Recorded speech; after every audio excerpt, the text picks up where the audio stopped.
Anda kembali menyaksikan kabar Jawa Tengah. Pemirsa, PPKM yang diperpanjang hingga awal Agustus mendatang dinilai semakin membuat pengusaha kian terpuruk. Pengusaha menilai penerapan PPKM level 4 saat ini tidak efektif dan meminta langkah konkret dari pemerintah. Keluhan ini disampaikan oleh Ketua Himpunan Pengusaha Muda Indonesia Jawa Tengah, Billy Dahlan. Kebijakan pemerintah dinilai tidak memberikan hasil konkret dan maksimal. Banyak pengusaha di Jawa Tengah yang sudah tidak sanggup lagi mengikuti pemberlakuan PSBB, PPKM darurat, dan PPKM level 4. Para pengusaha sudah mencoba bertahan dengan melakukan efisiensi dan inovasi untuk menekan kerugian. Bahkan pihaknya terpaksa mem-PHK sejumlah karyawan dan menjual sejumlah aset untuk menutup operasional perusahaan.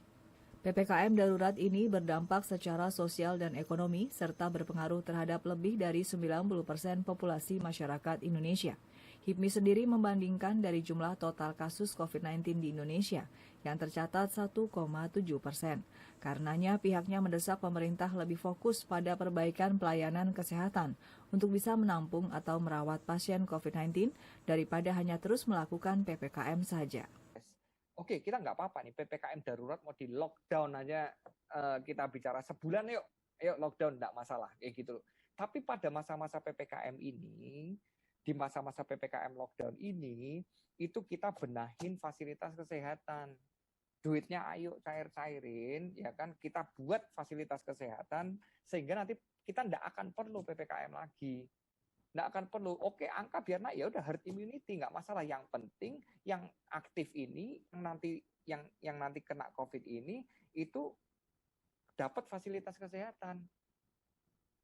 Tenaga kesehatannya cukup gitu. Kalau cuma PPKM yang hanya untuk tutup, buka, ngurangin angka penularan aja, tapi nanti gelombang 3 mau tutup lagi, mati lagi kita. Gelombang 4 gimana?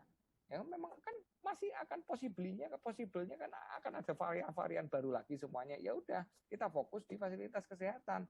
Pencet tuh di situ solusinya kayak gitu loh. Dari sisi ekonomi, PPKM darurat menimbulkan kontraksi yang luar biasa, terutama sektor UKM. Dari total 1.500 anggota HIPMI Jawa Tengah, pengusaha yang tidak terdampak pandemi tidak lebih dari 3%. Sedangkan dari semua sektor ekonomi, hanya sektor kesehatan saja yang masih bertahan. Restu Indah melaporkan.